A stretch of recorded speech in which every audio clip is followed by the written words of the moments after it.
ஹாய்ல வணக்கம் நண்பா. இன்னைக்கான வீடியோல என்ன பார்க்க போறோம் பார்த்தீங்கன்னா, மீண்டும் இந்துசாமி அறநிலைத்துறையிலேருந்து வேலைவாய்ப்பு அறிவிச்சிருக்காங்க. அத பத்தின முழு விவரம் தாங்க இன்னைக்கான வீடியோல பார்க்க போறோம்.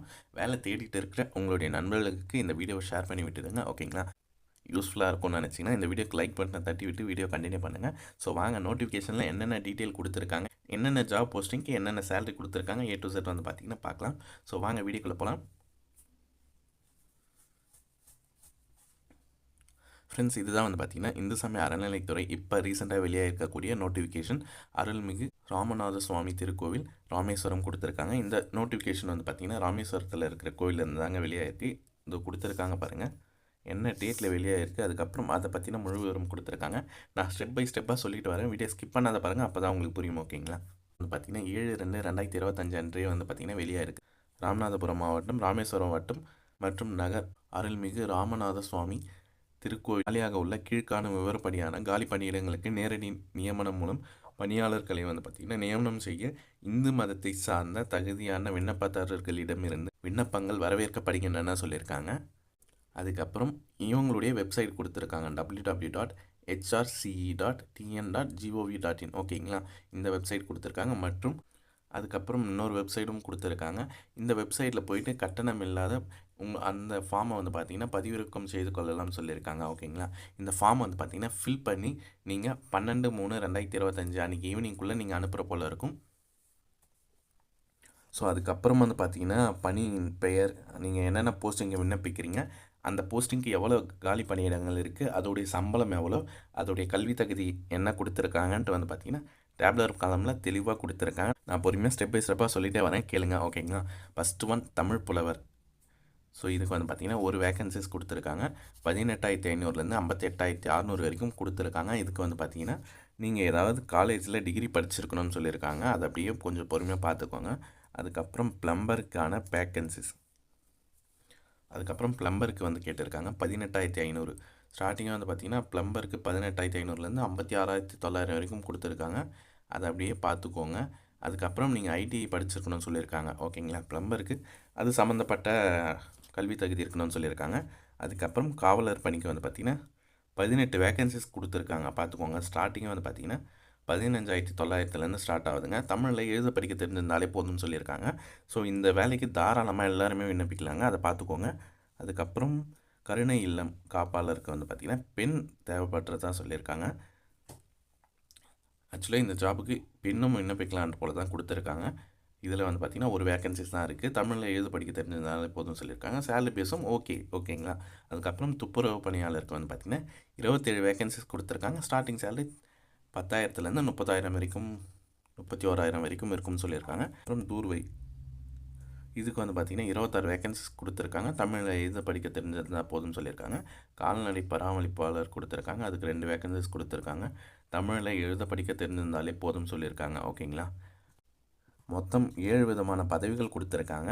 இந்த பதவியில் உங்களுக்கு எது சூட்டபுளோ அது எல்லா பதவிக்கும் நீங்கள் விண்ணப்பிக்கலாங்க. அந்த ஃபார்ம் வந்து நீங்கள் டவுன்லோட் பண்ணி அதை பிரிண்ட் அவுட் எடுத்துக்கோங்க. ஒரு 2-3 பிரிண்ட் அவுட் எடுத்துகிட்டு அந்த ஃபார்ம் வந்து பார்த்திங்கன்னா ரொம்ப சிம்பிளாக இருக்கும், பேசிக்காக. ஸோ அந்த ஃபார்ம் எப்படி இருக்கும் நான் அப்புறம் காட்டுறேன். விண்ணப்பங்கள் அனுப்ப வேண்டிய முகவரி இருக்குது இல்லையா? ஸோ இந்த அட்ரஸுக்கு தான் நீங்கள் சென்ட் பண்ணுற போல் இருக்கும். இணை ஆணைய செயல் அலுவலர் அருள்மிகு ராமநாத சுவாமி திருக்கோவில் ராமேஸ்வரம். ஓகேங்களா? நகர் மற்றும் வட்டம், அதுக்கப்புறம் ராமநாதபுரம் மாவட்டம், பின்கோட் கொடுத்துருக்காங்க. இந்த அட்ரஸ் தான் நீங்கள் சென்ட் பண்ணுற போல் இருக்கும். அதுக்கப்புறம் ஒரு சில இன்ஸ்ட்ரக்ஷன்ஸ்னால் கொடுத்துருக்காங்க, அதை அப்படியே பார்த்துக்கோங்க. என்ன கொடுத்துருக்காங்க, ஃபஸ்ட் ஒன் வந்து பார்த்தீங்கன்னா 18 வயசு முடிஞ்சிருக்கணும்னு சொல்லியிருக்காங்க. 45 வயசுக்கு மேற்பட்டவராக இருக்கணும்னு சொல்லியிருக்காங்க. இந்து மதத்தை சார்ந்தவராக இருக்கணும்னு சொல்லியிருக்காங்க. ஸோ தமிழ்நாட்டில் இருக்கிறவங்க அப்ளை பண்ணலாம்னு சொல்லியிருக்காங்க. பணி நியமன அரசாணை வந்து பார்த்திங்கன்னா அறநிலைத்துறை விதிகளுக்கு உட்பட்டதுன்னு சொல்லியிருக்காங்க. அதுக்கப்புறம் அரசாணை நிலையம் எதுனா பேசிக்கான இன்ஸ்ட்ரக்ஷன் தான். அதுக்கப்புறம் இந்த ஜாப் வந்து பார்த்திங்கன்னா நேரடி நியமனம் தான் சொல்லியிருக்காங்க. இந்துசாமி அறநிலைத்துறை சட்ட விதிகளுக்கு உட்பட்டதுன்னு சொல்லியிருக்காங்க. ஸோ அதனால் எல்லாமே பர்ஃபெக்டாக நடக்கும். நீங்கள் அப்ளை பண்ணால் மட்டும் போதும், ஈஸியாக கிடச்சிரும். ஓகேங்களா? உங்களுடைய டாக்குமெண்ட்ஸ் ப்ளஸ் நீங்கள் வந்து பார்த்திங்கன்னா அப்ளை பண்ணும்போதும் சரி, இன்டர்வியூ அட்டன் பண்ணுற போதும் சரி, கரெக்டான டீட்டெயில்ஸ், கரெக்டான டாக்குமெண்ட் சப்மிட் பண்ணணும். அதுக்கப்புறம் நீங்கள் உங்கள் மேலேயும் வந்து பார்த்திங்கன்னா எந்தவித நீதிமன்ற தண்டனை வந்து பார்த்திங்கன்னா இருக்கக்கூடாது சொல்லியிருக்காங்க. அதுவும் அப்படியே பார்த்துக்கோங்க. அதுக்கப்புறம் இதனால் அப்படியே பொறுமையாக பார்த்துக்கோங்க. ஓகேங்களா? நான் வீடியோ லென்த்தாக போகுது, நான் வந்து பார்த்தீங்கன்னா ஸ்க்ரோல் பண்ணிகிட்டே வரேன், நீங்கள் ஸ்டாப் பண்ணி படித்து பார்த்துக்கோங்க. அதுக்கு நீங்கள் அனுப்புகிறீங்க இல்லையா, இது எல்லாமே வந்து பார்த்தீங்கன்னா ஜெராக்ஸ் தான் வச்சு அனுப்பணும்னு சொல்லியிருக்காங்க. ஒரிஜினல் எக்காரணத்துக்கு கொண்டும் அனுப்பக்கூடாது சொல்லியிருக்காங்க. அதை பார்த்துக்கோங்க. அதுக்கப்புறம் வந்து பார்த்தீங்கன்னா விண்ணப்பங்களை அனுப்பும்போது மேலுரையின் மீது கண்டிப்பாக நீங்கள் எந்த பதவிக்கு விண்ணப்பிக்கிறீங்களோ அந்த பதவியினோட பெயர் வந்து பார்த்தீங்கன்னா இருக்கணும்னு சொல்லியிருக்காங்க. 12/3/2025 இந்த தேதிக்குள்ளே வந்து பார்த்தீங்கன்னா நீங்கள் அப்ளை பண்ணுற ஃபார்ம் அவங்க கைக்கு போயிடணுன்ற போல் கொடுத்துருக்காங்க. இதெல்லாம் வந்து பார்த்தீங்கன்னா பேசிக் தான் ஓகேங்களா. நன்னடத்தை உடையவராக இருக்க வேண்டும் சொல்லியிருக்காங்க. அதுக்கப்புறம் நிறைய டீட்டெயில்ஸ் கொடுத்துருக்காங்க. அதை அப்படியே பொறுமையாக பார்த்துக்கோங்க. ஸோ அதுக்கப்புறம் இந்த வீடியோவில் ஏதாவது டவுட் இருந்தால் கீழே கமெண்ட் பண்ணுங்கள். இந்த வெப்சைட்டை கிளிக் பண்ணதும் நார்மல் இன்டர்ஃபேஸ் இது போல் தாங்க வரும். இதில் வந்து பார்த்தீங்கன்னா உங்களுடைய பெயர், அதுக்கப்புறம் உங்களுடைய தகப்பனார் பெயர், அதுக்கப்புறம் உங்களுடைய வயசு, உங்களுடைய மொபைல் நம்பர், தற்போதைய முகவரி, அதாவது நிரந்தர முகவரி இல்லைனா தற்போதைய முகவரி கொடுத்துக்கோங்க. அதுக்கப்புறம் விண்ணப்பிக்கும் பதவியின் பெயர் கொடுத்துட்டு மேற்கண்ட விவரத்தை பூர்த்தி செய்து பதிவிறக்கம் செய்ய விண்ணப்ப படிவத்தினை கேட்டுக்கொள்ள மற்றும் ஆவண நகல் வந்து பார்த்தீங்கன்னா இணைத்து பதிவஞ்சல் அனுப்ப வேணும்னு சொல்லியிருக்காங்க. அந்த பாக்ஸை டிக் பண்ணிவிட்டு பதிவிறக்க செய்யன்னு கொடுத்தீங்கன்னா ஃபார்ம் வந்து டவுன்லோட் ஆகிடுங்க. அந்த ஃபார்மை வந்து பார்த்தீங்கன்னா நீங்கள் பிரிண்ட் அவுட் எடுத்து ஃபில் பண்ணி உங்களுடைய குவாலிஃபிகேஷன் நீங்கள் என்ன படிச்சிங்களோ அந்த சர்டிஃபிகேட்ஸ்னால் வந்து பார்த்தீங்கன்னா ஜெராக்ஸஸ் மட்டும் ஆட் பண்ணி அந்த ஃபார்மில் என்னென்ன கொடுத்துருக்காங்களோ அதுக்கேற்ற போல் ஃபில் பண்ணிக்கோங்க ஓகேங்களா. இது போல் கொடுத்தீங்கன்னா அதை வந்துடுச்சு பாருங்கள், அருள்மிகு ராமநாத சுவாமி திருக்கோவில் ராமேஸ்வரம். ஸோ இதுதான் வந்து பார்த்தீங்கன்னா விண்ணப்ப படிவம். ஸோ நீங்கள் என்னென்ன ஜாபுக்கு விண்ணப்பிக்கிறீங்களோ இது போல் தாங்க இருக்கும். இதில் உங்கள் ஃபோட்டோ ஒட்டிக்கோங்க இந்த சைடில். அதுக்கப்புறம் வந்து பார்த்தீங்கன்னா பெயர், முழு பெயர், திருமதி செல்வன், அதாவது நீங்கள் கொடுத்தீங்க இல்லையா, ஸ்டார்டிங் கொடுத்தீங்க இல்லையா, அதுலேயே உங்களுடைய பெயர் வந்துடும், உங்களுடைய தகப்பனார் பெயர் வந்துடும், உங்களுடைய டேட் ஆஃப் பர்த். அதுக்கப்புறம் வந்து பார்த்தீங்கன்னா விண்ணப்பதாரர்கள் வந்து பார்த்தீங்கன்னா 18 வயசு முடிஞ்சிருக்கா இல்லையான்னு கேட்டிருக்காங்க, அதை பார்த்துக்கோங்க.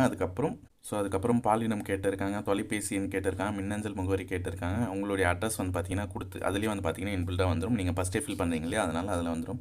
அதுக்கப்புறம் ஆதார் கார்டு நம்பர் கேட்குறாங்க, ஜாதி மற்றும் மதம் சான்றிதழ் இணைக்க வேண்டும் கேட்டிருக்காங்க.